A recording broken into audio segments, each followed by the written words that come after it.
It's Backstage Pass with Steve Ryan. And here's your host, Steve Ryan. It's Backstage Pass with Steve Ryan, and our next guest is a unique figure in the music business. He's been a performer for more than 4 decades. He was the band leader for Herman's Hermits, Tommy Rowe, Jay and the Techniques, Bo Diddley, and others. Currently with the Box Tops, and he's also the author of High in the Mid-60s, How to Have a Fabulous Life in Music Without Being Famous. Please welcome Rick Levy to Backstage Pass. Rick, how are you today? Good, Steve. Fine. Yeah. I was just saying it's a hot, almost summer day here in Florida. Beautiful. Well, it seems like spring had a hard time coming, but I think it's on its way. Good.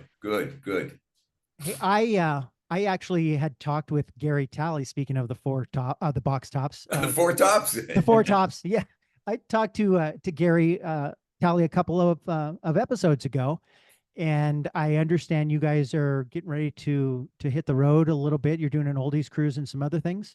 Yeah. Next week we go on the Flower Power cruise, which is a huge and very successful cruise. The company is Star Vista, which is Time Life, the people who do all those CDs on TV, and they do doo-wop, 60s, 70s, 80s country, but very well run, and a lot of bands, a lot of artists. So we'll see a lot of friends, other bands that we work with, some that we don't see very often, and then of course the clients, the customers, the cruisers, they become our friends because most of them are repeat. They go every year. They sell out incredibly fast, these cruises. Yeah, good. Well, that's exciting. And can we go back? I want to talk about some of the things you're doing now, and we can talk about the Box Tops. But Sure. You go back a ways, and I was reading up on you, and I feel like people should know you better than they do. I mean, you've kind of flown under the radar, and I don't know if that was on purpose or not. But can we go back to? It seems like things Yeah. started with Herman's Hermits, maybe just a little bit before Little there, around before that, 64. actually. Yeah. Well, I've always said it of myself. I've always been the bridesmaid, not the bride. As a kid, of course, first band in Allentown, Pennsylvania, the Limits, and which is interesting because now we have about 250,000 streams of early Limits music. So we've got this cult following. But that was a garage pop band, and we did The Letter, we did Mrs. Brown, we did Dizzy, we did all these songs with artists I ended up playing with. I started touring in earnest in the mid 80s with the group from Allentown, Jay and the Techniques, the guys that had Apple Peaches Pumpkin Pie. Apple peaches, pumpkin pie.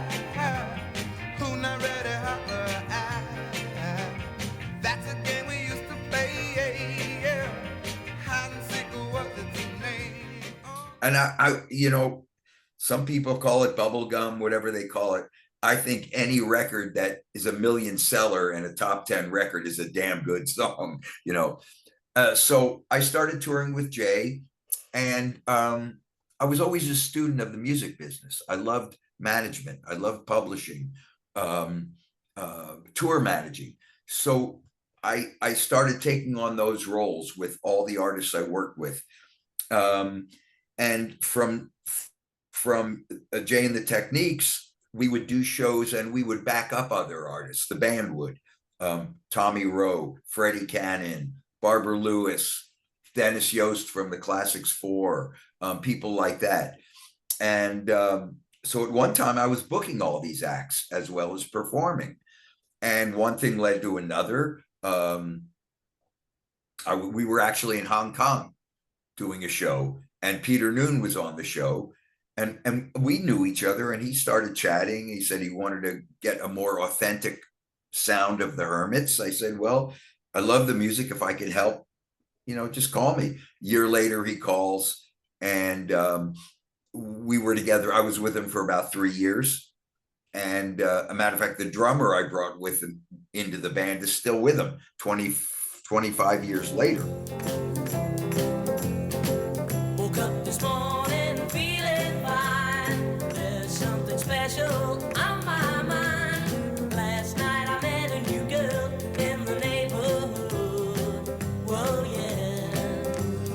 Something tells me I'm into something good. Something tells me I'm into After that, Tommy Rowe called, and I worked on and off for over 20 years with Tommy until he retired pretty much. dizzy. I'm so dizzy, my head is spinning like a whirlpool, it never ends. And it's you, girl, making it spin. You're making me dizzy.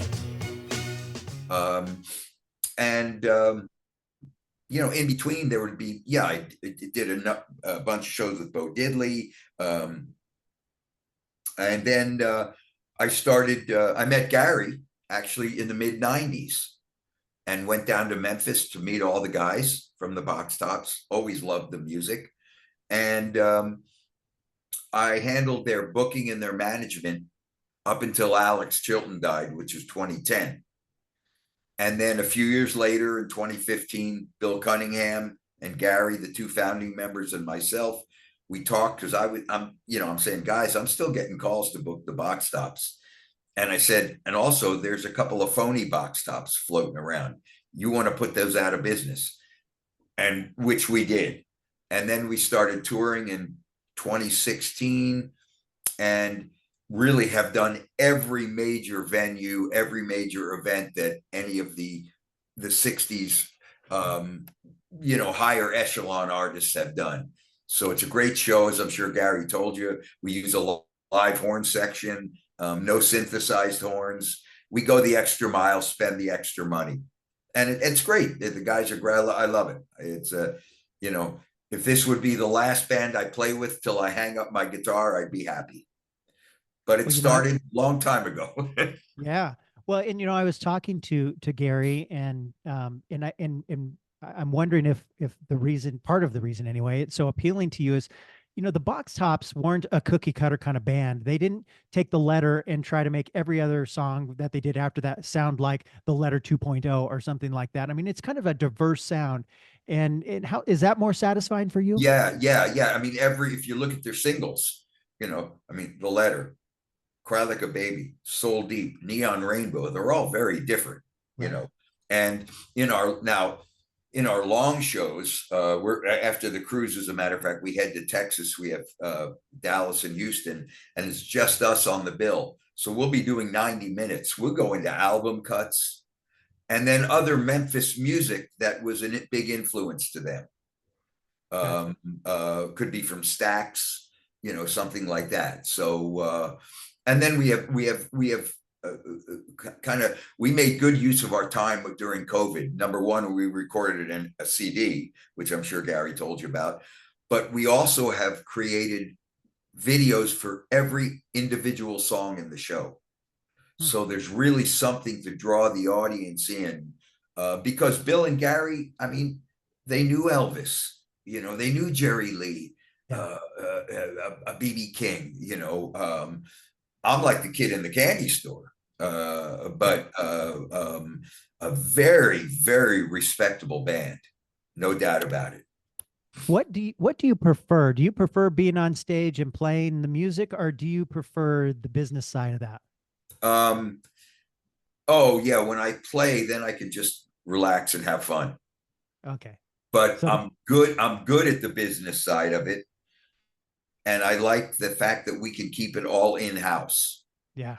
We've all been screwed and ripped off in this business. Right. So, it's a kind of like a rite of passage. Yeah. So the business is the business. And then when we play, it's fun. Yeah, exactly. And that's why you're still you must be having fun, or, you would have retired or found something else to do, because you're still going out there. And after this, I'm leaving. I have a local duo here in St. Augustine, Florida, and we do about 80 shows a year. Oh, so wow. I'm leaving for one this afternoon as soon as we're done our Zoom. My partner and I, we play locally, and we have a big following because I've had the brand. We're called the Bones, and a lot of baby boomers come out and dance and have a good time. And then, as you know, my other passion is making pottery. You were going to show us some. You're going Yeah. to show us some of that, weren't you? I'm going to show you a piece right now. Yeah. Yeah. It's beautiful. Is that something you do to relax, or I mean, what are you doing with all Yeah, that? yeah. Well, I started it in high school, Yeah. and I loved it, but I wasn't good. I didn't do it enough. And then over the years, I would dabble here and there. And about 10, 12 years ago, a teaching studio opened up here, and I live in St. Augustine, Florida. And I said, I'm going to learn this, doggone it. And so now, if I would take you on a tour of my condo, I have a very fortunate. I live right at the beach here, and my second bedroom is a pottery room. I have my potter wheel, so I have pottery gear and guitars in the second bedroom. No guests. Your pottery is your guest. Yeah, yeah. So yeah, like a lot of times I'll come home from a gig, and I'll just take a hunk of clay and start working on something. Yeah. It's nice. When I mean, you've worked with so many people who, I mean, not to put anybody on the spot, and I know you're with the Box Tops right now, but is there a time or something that really stands out for you as, you know, this is a real highlight in the Cliff Notes? This always has to be there. Yes. There are several. One was when Tommy Rowe headlined International Beatle Week in Liverpool, which they have every year. And Tommy asked me to go with him. I knew people in Liverpool, so I got a band together, and we got to play the Cavern in Liverpool. So that was a real aha moment, and meeting, seeing Beatle fans from all over the world. And Tommy, I mean, the Beatles opened for Tommy Rowe back in the early 60s, so and again, for me, it's more vicarious because I wasn't the original artist. When the Box Tops got inducted into the Memphis Music Hall of Fame, that was a very big moment for them, and it was for me too. And we had some pretty big events with Peter Noone, no doubt. I mean, he's a real icon, actually. But one of the biggest ones was back in my home area of Pennsylvania, when I was the governor awarded me with a lifetime achievement in music. And I had all the Limits guys come up, and we played together. And that, because without that beginning, I would not have had my career. That the spark would not have been ignited. Yeah. So, I hold those guys near and dear to me. We've lost a couple, but, that's part of what's happening in the business now. Right.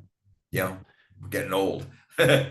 Yeah. But, so many, from that, I talked to a lot of people from this era that we're discussing, and the stories are fantastic. And, Yeah. and I think that, you forget about all the big hits and the great rock and roll that was coming out. I mean, the 60s really kind of went into, opened up a decade for the 70s. I mean, a lot of things came out of the 70s, but I mean, Right. things just really started to roll, and it's because of, what was happening in the 60s, and it kind of continued into the 70s, and it's important music.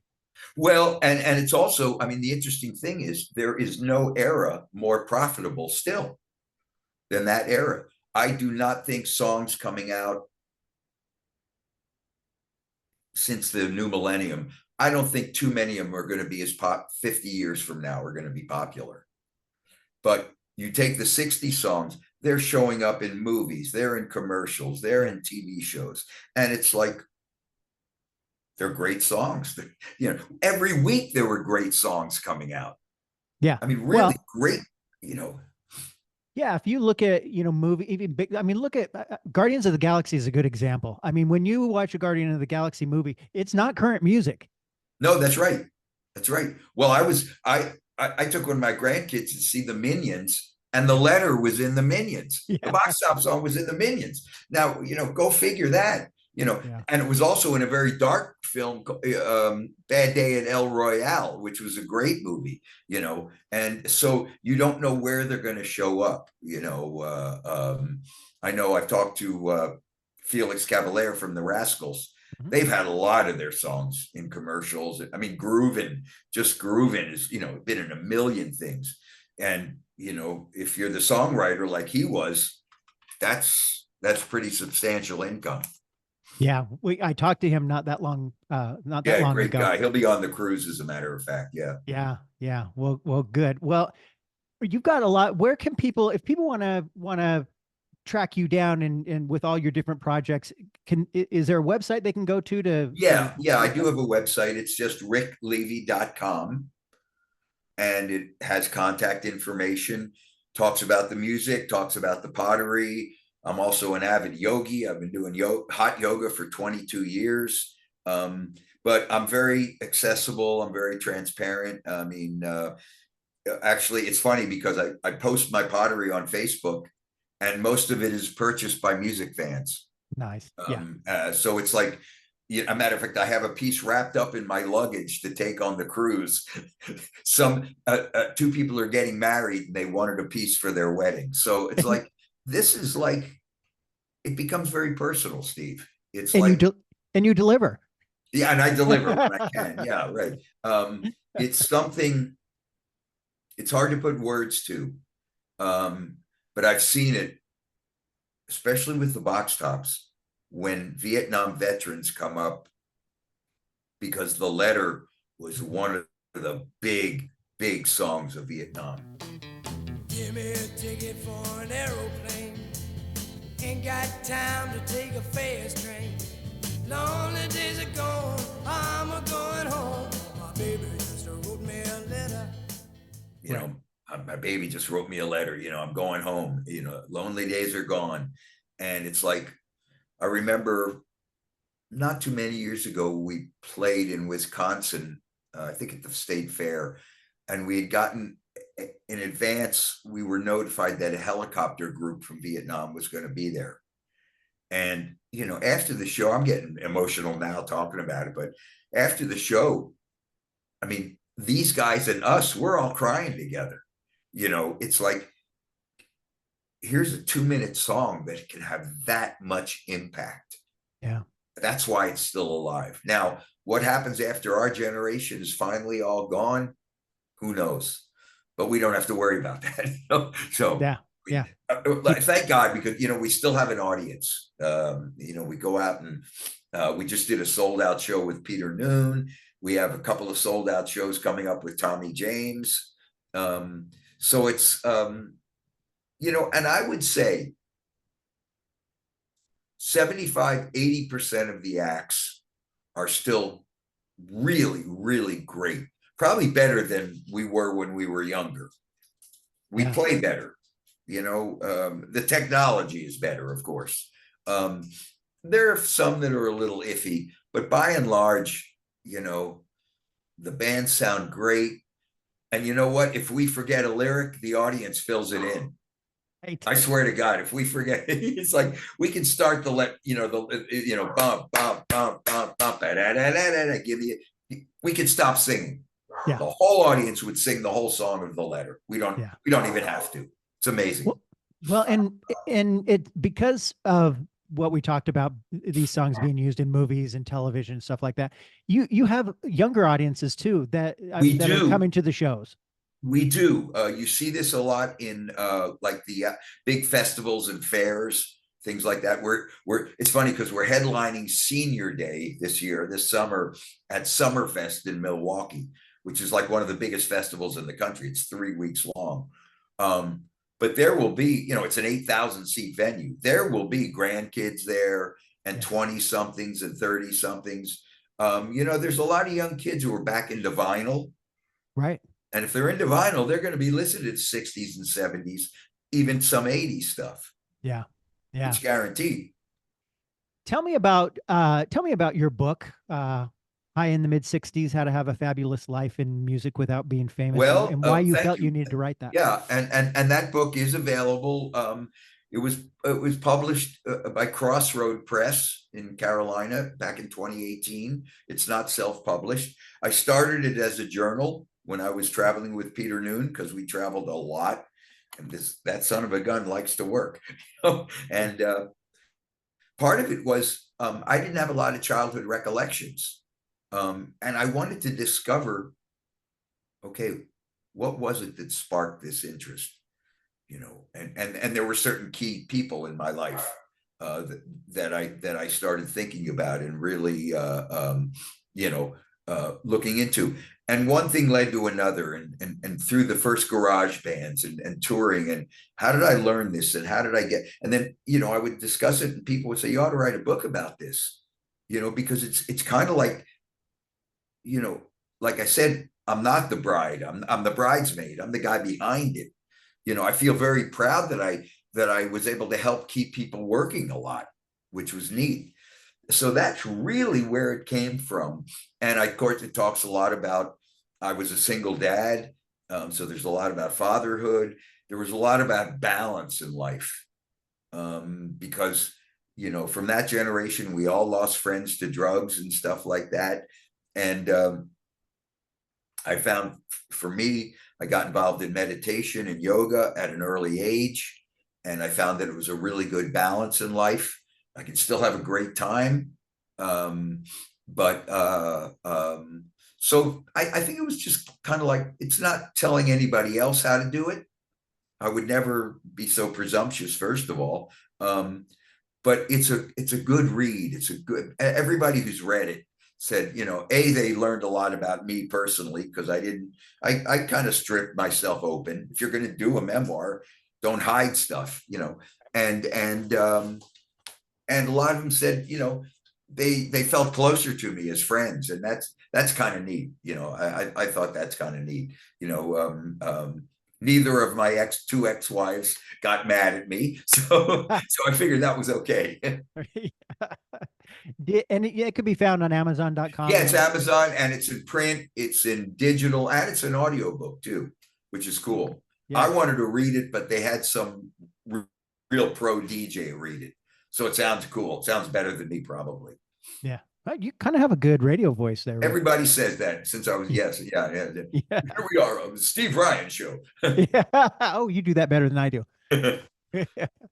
Well, listen, Rick, I appreciate you spending some time talking to us today about everything that you've done, and good luck on the tour this summer with the box tops. And people, and for the tour stuff on the box tops, just go to boxtops.com, because we have a discography, videos, and of course a whole tour page, and where you can buy tickets for each show and stuff like that. Perfect. All right, we'll do that. And Rick Levy, thanks for coming into Backstage Pass. My pleasure. Have a great weekend. We'll see you again. For questions or comments, email Steve at steveryan.songoftheday@gmail.com.